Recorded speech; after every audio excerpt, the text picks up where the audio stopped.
అదిరిపోయే కలెక్షన్లతో super hit కొట్టిన movie శ్రీకారం.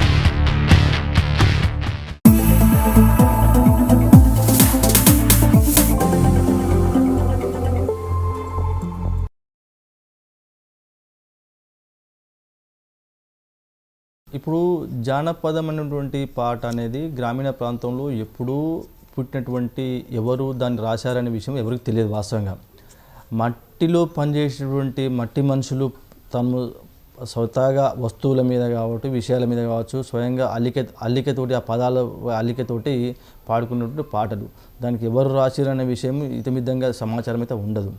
అయితే ఇక్కడ ఈ జానపదం అనేటువంటి పాట ఎవరైనా పాడుకోవచ్చు, తప్పులేదు. మరి ఇక్కడ కాకుంటే ఏంటంటే మన కాపీరైట్స్ చట్టం ప్రకారం అయితే మనకి ఆ కాపీరైట్స్లో ఏం చెప్తుందంటే ఈ మొదట ఎవరైతే వెలుగులోకి తెస్తారో కొంత వాళ్ళకి ఆ కాపీరైట్స్ చట్టం ప్రకారము హక్కులు ఉంటాయనే విషయం కొంతవరకు మనకు తెలుస్తుంది. చాలామంది న్యాయ నిపుణులు కూడా అదే విషయం చెప్తున్నారు. ఇలా దాని ప్రకారం చూసుకున్నా కూడా 2010 ప్రాంతంలోనే ఒక ప్రోగ్రాంలో వెలుగులోకి తెచ్చినట్టుగా అందరూ ఒప్పుకుంటున్నారు. ఇలా సినిమా డైరెక్టర్ ఒప్పుకుంటున్నాడు, మరి సినీ రైటరు సుద్దాల అశోక్ తేజ గారు ఒప్పుకుంటున్నారు. అంటే అమ్మాయి మొదట వెలుగులో తెచ్చిన విషయం అందరికీ కమిట్మెంట్ అయ్యారు. కాకుంటే ఇక్కడ ఎవరికైనా పాడుకునే రైట్స్ ఉంటాయి, కానీ మనకు ఈ కోమలి మొదట వెలుగులో తెచ్చింది కాబట్టి ఈ పాట సినిమాలో పెట్టారు కాబట్టి ఖచ్చితంగా ఈ అమ్మాయికి అవకాశం ఇస్తే బాగుండేది, అమ్మాయి పాడుంటే బాగుండేది అని చెప్పేసి అమ్మాయి తరపు నుంచి అదే వాదన వినిపిస్తున్నది. ఆ గాయని యొక్క మనసును, గాయని యొక్క ఆవేదనను అర్థం చేసుకున్నటువంటి ఏ తెలంగాణ బిడ్డ అయినా సరే, ఏ తెలుగు బిడ్డ అయినా సరే ఖచ్చితంగా ఆ అమ్మాయితో పాడిస్తే బాగుండేది. అమ్మాయి మరి జానపదం అనేది ఏ ఒక్కరి సొత్తు కాకపోవచ్చు, అమ్మాయి రాయకపోవచ్చు. మరి అట్లా అనుకుంటే ఒక విషయానికి పెద్దలు అశోక్ తేజ గారు అదే పాటకు సంబంధించినటువంటి పల్లవిని తీసుకున్నాడు, సంతోషం. మరి అందులో నుండి కొన్ని చరణాల లిరిక్స్ని తన సొంతంగా రాశాడు. ఇవాళ ఒక రకంగా చెప్పాలంటే ఒక పాటకు ఒక చరణం రాయడం కానీ, ఒక పల్లవి రాయడం కానీ, ఒక లైన్ రాయడం కానీ చాలా ప్రసవ వేదంతో కూడుకున్నటువంటి సమస్య. రచయిత కావచ్చు, అదే రాసినటువంటి పాటని గాయని పాడడం కూడా చాలా శ్రమతో కూడుకున్నటువంటి పని. మరి అటువంటి అశోక్ తేజ గారు, మరి మన పెద్ద మనసు ఉన్నటువంటి అశోక్ తేజ గారు కూడా ఆ పల్లవిని తీసుకోవడంతో మరి ఆ పాటని తను రచన అనేటువంటి విషయం వెండి తెర మీద వేసినట్లుగా మనకి ప్రోమోలో కానీ లేదా ఇది చాలామంది వ్యాఖ్యానిస్తున్నారు. ఆ విషయానికి వచ్చినప్పుడు అక్కడ సుద్దాల అశోక్ తేజ రచయిత అన్నప్పుడు దాని కిందనే ఒక చిన్న బిట్టు ఈ పాట సేకరణ కోమలి అని ఒక మాట కనుక పెడితే పెద్ద మనసుతో పెడితే తప్పేం లేదు. ఎందుకంటే అమ్మాయి సేకరించిన విషయం, కష్టపడ్డ విషయము, పాడిన విషయం మీ అందరికీ తెలుసు, పెద్దవాళ్ళుగా మీ అందరికీ తెలుసు. కాబట్టి ఇక తెలంగాణలో ఆ సారంగధర్య పాట పాడింది ఎవరిదంటే ఆటోమేటిక్గా చిన్న పిల్లవాడితో అడిగినా కూడా చెప్తారు. కాబట్టి ఆ అమ్మాయికి న్యాయం జరగాలంటే కొద్దిగా పెద్ద మనసు చేసుకొని మీరే, ఎందుకంటే అమ్మాయి అలిగినటువంటి విషయం మనందరికీ తెలుసు, అమ్మాయి ఆవేదన పడుతున్న విషయం మనందరికీ తెలుసు. మీరే పెద్ద మనసు చేసుకొని అమ్మాయిని కన్విన్స్ చేయగలిగితే మరి అటువంటి పాట మీద కోమలికి పూర్తి రైట్స్ లేకపోవచ్చు. ఒక 70% కాపీ రైట్స్ చట్టంలో ఒక 70% వరకు ఉంటాయి. ఎందుకంటే ఆమె చేసినటువంటి వీడియోస్ కావచ్చు, ఆమె చేసినటువంటి ఆల్బమ్స్ కావచ్చు, ఆమె చేసినటువంటి ప్రోగ్రామ్స్ కావచ్చు, ఇలాంటి చాలా మనకు ఆధారాలు ఉన్నాయి. కాబట్టి సరే లీగల్గా అంత దూరం వెళ్ళవలసినటువంటి అవసరం అయితే లేదు. అది జానపద పాఠం అయినప్పటికీ అందరికీ హక్కులు ఉన్నప్పటికీ మొదట వెలుగులు తెచ్చింది కాబట్టి ఈ అమ్మాయికి కొంత న్యాయం జరగాలంటే ఖచ్చితంగా ఆ అమ్మాయి పేరు కానీ, అమ్మాయి యొక్క కొంత పారితోషికం కానీ ఇస్తే కొంతవరకు మనకు న్యాయం చేసినట్టు అవుతుందని చెప్పేసి నా వ్యక్తిగత అభిప్రాయం. డైరెక్టర్ శేఖర్ కమ్ముల గారు ఆమెను ఆడియో ఫంక్షన్కి పిలుస్తామన్నారు, ఆమెకు న్యాయం చేస్తామన్నారు, ఆమె టైటిల్ కాల్లో కూడా ఆమె పేరు వేస్తామన్నారు. అంటే ఇంతటితో ఈ సమస్య ముగిసిపోయినట్టేనా? అయితే శేఖర్ కమ్ముల గారు ఆడియో ఫంక్షన్కి పిలుస్తాము, పాడిపిస్తాము అని చెప్పేసి ట్విట్టర్లో పెట్టడం కానీ లేదా సమాచారం ఇచ్చినట్టుగా తెలుస్తుంది. కానీ ఇక్కడ ప్రత్యక్షంగా సారే ఒక ఫోన్ చేసి చెప్పడం కానీ లేదంటే అవసరం కూడా అమ్మాయిని పిలిపించుకొని ఆ గాయన్ని కోమల్ని పిలిపించుకొని అమ్మాయి ఏదో కొంత జరిగిపోయింది, నీకు న్యాయం చేస్తామని చెప్పేసి స్వయంగా సారే కనుక కమిట్మెంట్ అయితే, ఎందుకంటే అమ్మాయి స్థాయిలో చిన్నదే కావచ్చు, చిన్న గాయనే కావచ్చు, తెలంగాణ ఆడపడుచున్న గౌరవంతో కనుక సార్ కనుక పిలిచి ప్రత్యక్షంగా ఈ మీడియేటర్స్ ఎవరు లేకుండా కూడా వాళ్ళతో పంపడం వీళ్ళతో పంపడం కాకుండా సారే స్వయంగా ఖచ్చితంగా అమ్మాయితో మాట్లాడడం కానీ లేదంటే అమ్మాయిని పిలిపించుకోవడం కానీ చేసినట్టయితే ఖచ్చితంగా మరి శేఖర్ కమల గారు మనసు అనేది పెద్ద మనసు అనేది మనందరికీ తెలుసు. సార్ ఆ విధంగా చేసినట్లయితే, ఎందుకంటే ఆడియో ఫంక్షన్ రేపు రిలీజ్ ఫంక్షన్లో ఖచ్చితంగా అమ్మాయిని పిలుస్తాము అవసరమైతే, ఎందుకంటే ఆల్రెడీ ఒక గాయని పాడింది, మంగిలి పాడింది కాబట్టి మళ్ళీ ఈ అమ్మాయితో పాడించడం అనేది కుదరని పని అది. ఎందుకంటే ఒక మంగిలి పాడిన తర్వాత మళ్ళీ ఆ మంగిలి పాటను పక్క పెట్టి మళ్ళీ ఈ అమ్మాయి పాట తీసుకోవడం అనేది అది జరిగిన పని కాబట్టి, కాకుంటే అమ్మాయిని కన్విన్స్ చేసి ఇంకా అమ్మాయి దగ్గర చాలా బోల్డని పాటలు ఉన్నాయి, ఎందుకంటే 100 పాటలు పాడింది, అనేక పాటలు సేకరించింది. ఇంకా భవిష్యత్తులో ఎందుకంటే చాలా ఇప్పటికీ మించిపోలేదు, ఖచ్చితంగా ఇంకా మరొకసారి అవకాశం ఇస్తాము, ఇంకొక సినిమాకి నీకు పాట తీసుకుంటామని చెప్పేసి కన్విన్స్ చేయడంలోనే ఉంటుంది. అంతేగాని దీన్ని వివాదాస్పదంగా మార్చేటువంటి అవకాశము అవసరమైతే ఉండదు.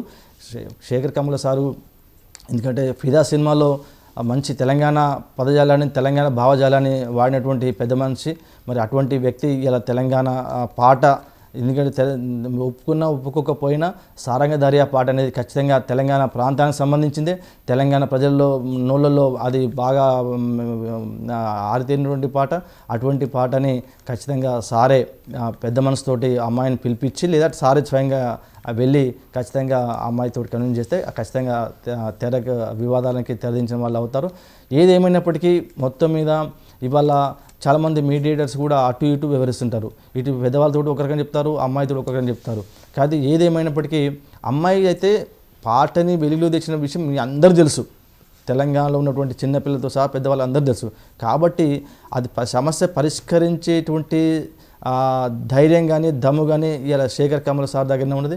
ఎందుకంటే శేఖర్ కమల సారు స్వయం ఇంటి ఆడపడుచు అనుకోండి, అమ్మాయి ఒక బీద కుటుంబం నుంచి ఎదిగినటువంటి ఒక గాయని, ఆ అమ్మాయి ఆర్థిక పరిస్థితులు చూసైనా, అమ్మాయి యొక్క దీనస్థితి చూసైనా, అమ్మాయి యొక్క ఆ పాట వేదన ఆలోచించైనా ఖచ్చితంగా మరి ఇలా అమ్మాయి కొంత న్యాయం చేస్తారని చెప్పేసి ఒక రచయితగా నా అభిప్రాయం చెప్తున్నాను.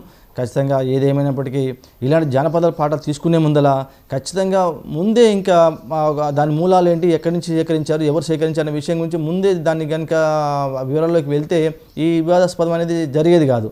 అంత ప్రొమో విడుదలైన తర్వాతనే ఈ సినిమాలో పెట్టిన సంగతి మరి చెప్పడం వల్లనే అమ్మాయి బాధ ఏంటంటే, నేను కష్టపడి తెచ్చానే పాటని, నాకు తెలియకుండానే సినిమాలో పెట్టుకున్నారు, కనీసం నాకు ఇన్ఫర్మేషన్ ఇవ్వలేదు, చెప్పలేదు, పాడించలేదు అని చెప్పేసి కొంత వేదన పడడం అనేది, కొంత బాధపడడం అనేది అది సహజంగా జరిగేది. కాకుంటే జరుగుతున్నటువంటి ఈ విషయాల మీద పెద్ద మనుషులుగా మీరే దాన్ని న్యాయం చేస్తే బాగుంటుందని చెప్పేసి నా అభిప్రాయం, నా ఆలోచన. ఈ సారంగ దర్యా పాటని డైరెక్టర్ శేఖర్ కమల గారు ఇంతకుముందు వేరే సినిమాలు కూడా పాడించారు, అప్పుడు లేని వివాదం ఇప్పుడు ఎందుకు వచ్చింది? అయితే ఈ సారంగ దర్యా పాట సేమ్ యాజ్ పర్ లిరిక్స్ ప్రకారం ఇంకో సినిమాలు అయితే పూర్తిగా సేమ్ యాజ్ ఈజ్గా పెట్టలేదు, కొన్ని పెట్టారు. అప్పుడు ఇంత సోషల్ మీడియా లేదు, ఇంత ప్రింట్ మీడియా లేదు, ఇంత ఎలక్ట్రానిక్ మీడియా లేదు. మరి ఏ సినిమాలో అనగనగా ఒక చిత్రం అనే సినిమాలో పెట్టినట్టుగా నాకు కొత్తగా తెలిసింది, నేను కూడా ఎప్పుడు ఆ విషయాన్ని గమనించలేదు. సరే అప్పుడు లేని వివాదము ఇప్పుడు ఎందుకు అంటే, అప్పుడు తెలియకపోవచ్చు, నా పాట పెట్టుకోవడము గర్వకారణంగా భావించి ఉండవచ్చు, ఇక కొంత తెలివి రావచ్చు. అప్పుడు లేని విషయం ఇప్పుడు ఎందుకు అడుగుతున్నా అంటే, అప్పుడు ఉన్న పరిస్థితులు వేరు, ఇప్పుడున్న పరిస్థితులు వేరు. కాబట్టి ఖచ్చితంగా అప్పుడు పెట్టలేదు, ఇప్పుడు ఎందుకు వివాదము, అప్పుడు ఎందుకు వివాదం లేదు అనే విషయం కాదు. కానీ ఖచ్చితంగా ఇప్పుడు జరిగినటువంటి విషయాన్ని మీద ఒక న్యాయపరంగా ఎటువంటి ఇబ్బందులు లేకుండా సినిమా ఇంకా ఎందుకంటే మిలియన్స్ ఆఫ్ ద వ్యూయర్స్ ఇలా ఆ పాటని చూస్తున్నారు అంటే, మీరు సినిమాలో పెట్టడం గొప్ప విషయము, జీవం పోసినట్టయింది. కానీ ఆ పాటకి ప్రాణం పోసింది, మొదట వెలుగులు ఇచ్చింది అమ్మాయే కదా. మరి అటువంటప్పుడు మరి ఆ అమ్మాయికి కూడా కొంత క్రెడిట్ దక్కాలి కదా. ఇంత ట్రెండింగ్ జరుగుతుంటే సమాజంలో మరి ఆ అమ్మాయి కూడా కొంత బాధపడడం అనేది సహజమే కదా. కాబట్టి ఏది ఏమైనప్పటికీ ఖచ్చితంగా అమ్మాయిని తగిన విధంగా గౌరవించాలి. డబ్బులు ఒక 10,000 ఇస్తామంటున్నారు అని చెప్పేసి అమ్మాయి అనేక ఛానల్స్లో అంటున్నది. 10,000 అనేది ముఖ్యం కాదు కదా.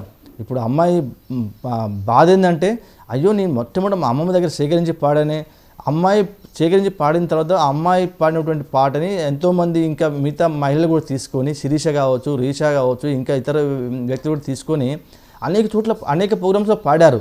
ఆ అమ్మాయిలు కూడా చెప్తున్నారు, ఈ మొట్టమొదట కోమలు సేకరించిన పాటే మేము ఆమె ఇస్తే మేము పాడామని చెప్తున్నారు. అంటే ఏది ఏమైనప్పటికీ మొత్తం మీద మనకు ఆధారాలు ఏంటంటే ఖచ్చితంగా కోమలు సేకరించిన పాట అని చెప్పి అందరం ఒప్పుకుంటున్నాము, మీరు ఒప్పుకుంటున్నారు. ఈ సందర్భంలో ఏంటంటే ఖచ్చితంగా అమ్మాయిని గౌరవించడము ఒక ఆడపడుచుగా మనందరం కూడా తెలంగాణ ఆడపడుచుగా గౌరవించడం అనేది జరగాలి. ఎందుకంటే చాలా పాటల్లో చాలా సినిమాలలో కూడా ఇదే వివాదాలు తలెత్తినాయి.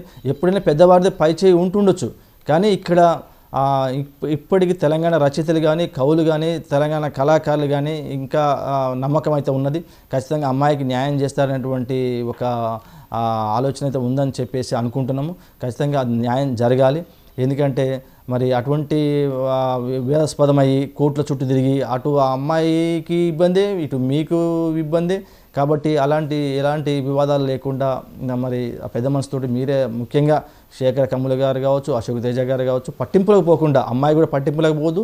అమ్మాయి కూడా వర్షం కూడా ఆమె కూడా మారాలి, ఆమె కూడా అడగాలి. ఒక ఆవేదనతో కాకుండా ఒక ఆనందదాయకం పరిస్థితుల్లో అడిగినట్లయితే ఖచ్చితంగా వాళ్ళు కూడా ఒప్పుకుంటారు, వాళ్ళు కూడా తగిన న్యాయం చేస్తారని చెప్పేసి నాకైతే అనిపిస్తుంది. ఇంతటితో దీనికి ఎండ్ కార్డు పడ్డట్టే అని భావిస్తున్నారు.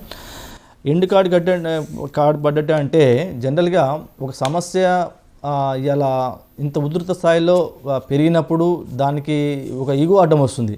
ఏంటంటే వాళ్ళ దిగి రావాలి లేదా వాళ్ళ దిగి రావాలి అనేటువంటి సందర్భం సహజంగా ఉంటుంది. కానీ ఇక్కడ నేను చెప్పే విషయం ఏంటంటే కోమలి అనేటువంటి ఒక అమ్మాయి, ఒక ఆడపడుచు, పట్టింపులు ఉండొచ్చు ఆమెకు, కానీ పెద్ద మనసుతోటి మీరే దానికి ఆ అమ్మాయి కనుక పిలిపించుకుని లేక స్వయంగా మీరే కలిసి ఏది జరిగిపోయింది, మరి రేపు అవకాశం కొంచెం భవిష్యత్తు ఉంటుందమ్మా అని చెప్పేసి కన్విన్స్ చేస్తే ఏ ఆడపిల్లని ఒప్పుకోక తప్పదు. ఖచ్చితంగా ఇక్కడ కోమలి కూడా తన ఏదైనా బాధ ఉన్నప్పటికీ కూడా కొంత ఉపశమనం పొంది మరి మీరు ఇచ్చే పారితోషికమా లేకుంటే ఆ అమ్మాయి పేరుని వెండితెర మీద చూపించడమా లేకుంటే రేపు ఆడియో ఫంక్షన్ పిలవడమా, ఇవన్నీ చేయొచ్చు. చాలా మార్గాలు ఉన్నాయి. అమ్మాయికి న్యాయం చేయాలనుకుంటే చాలా మార్గాలు ఉన్నాయి. అంతేగాని అమ్మాయి ఆమె ఏం చేస్తుందిలే అని చెప్పేసి అనుకుంటే మళ్ళీ ఇంకా ఈ సమస్య ఇంకా పెరిగే అవకాశం ఉంటుంది. మరి ఏదేమైనప్పటికీ మొత్తం మీద రేపు సినిమా రిలీజ్ నాటికి పెద్దలు కూర్చొని కొద్దిగా అమ్మాయికి సమరస్యపూర్వకంగా మాట్లాడితే ఈ సమస్యని మనం ఇంతటితో పరిష్కారం చేసుకోవచ్చు.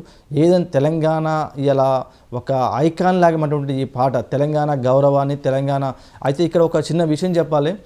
ఇక్కడ అమ్మాయి ఏమో ఆ పాటని జనరల్గా ఒక ఆడపడుచు అందాన్ని వర్ణించింది. జనరల్గా ఆ ఆడపడుచు యొక్క వివరాలు తెలిసింది. ఇక్కడ సినిమాలో పెట్టినటువంటి లిరిక్స్లో కొన్ని అమ్మాయి యొక్క అందాన్ని ఇంకా కొద్దిగా లోతుగా అమ్మాయి అందాన్ని ఒక రకంగా ఏమంటారు దాన్ని తెలంగాణలో చెప్పాలంటే ఆ అమ్మాయి ఈ జనరల్గా అందాన్ని ఇంకొక రకంగా అర్థం చేసుకునే విధంగా అసలు జానపద పాట అంటేనే అలాంటివి ఉంటాయి, అది తప్పులేదు. కానీ ఇంకా అమ్మాయి గురించి ఎక్కువ వర్ణన మనకి ఉన్నట్టుగా పాటలో సినిమా పాటలు పెట్టిన లిరిక్స్లో కనిపిస్తుంది. సరే ఏదైనా జానపద గేయమే కాబట్టి జానపద పాట కాబట్టి దాన్ని అలా అర్థం చేసుకోకుండా ఆ విషయానికి వస్తే అనేక దేవాలయాల పైన బూతుబొమ్మలు ఉంటాయి. అంటే చూసేటువంటి కోణం బట్టి దృష్టిని బట్టి మన భావాలను అర్థం చేసుకోవాలి తప్ప అవి సెక్స్ బొమ్మలను లేకుంటే ఇంకేదో బొమ్మలు అని చెప్పేసి మనం అది కూడా ఒక ఆర్ట్గా అది కూడా ఒక కళగా మనం భావించాలి. అయితే ఇక్కడ సరే మన ఇక పాట కొన్ని లిరిక్స్ మార్చినప్పటికీ ఏదేమైనప్పటికీ మరి ఒక మంచి అద్భుతమైన పాట, ఒక మంచి సారంగధారి అయినటువంటి పాట, ఒక జానపద చెవులకు ఇంపుగా ఉండేటువంటి పాట. అలాంటి పాట సినిమాలో పెట్టి ఇంకా జీవం పోసిన మాట వాస్తవమే. అయినప్పటికీ ఆ అమ్మాయి కూడా మరి తగిన విధంగా న్యాయం చేస్తారని చెప్పేసి సందర్భంగా కోరుకుంటున్నాను. Hi, this is Navdeep and please subscribe to Mirror TV. Thank you. Hi everyone, please subscribe to Mirrors. Hi guys, please subscribe Mirror TV. Hi, this is Pradeep Machraju. Please subscribe to Mirror TV. And please do subscribe to Mirror TV. Hi, this is Noorun Sharif. I wish you all Mirror TV viewers subscribe to Mirror TV. Hello everyone, Namaste. I am Ankita Maharana. Please like, share, subscribe Mirror TV. Thank you. Hello, andarki namaste. Nenu mi Savari Nandu. For a lot of interesting updates, please subscribe to Mirror TV. Hi, this is Nagashaurya, and please subscribe to Mirror TV. Hi నేను మీ Jabardasth Ramprasad please subscribe Mirror TV Please subscribe Mirror TV. Hi guys, I'm Naveen Polishetty and please subscribe to Mirror TV. You're watching this on Mirror TV. Please like, share and subscribe. You're watching this on Mirror TV. Please like, share and subscribe. Hi guys, Nanumi Ruksha Dhillon. Please subscribe to Mirror TV. Thank you. Please subscribe to Mirror TV. Thank you.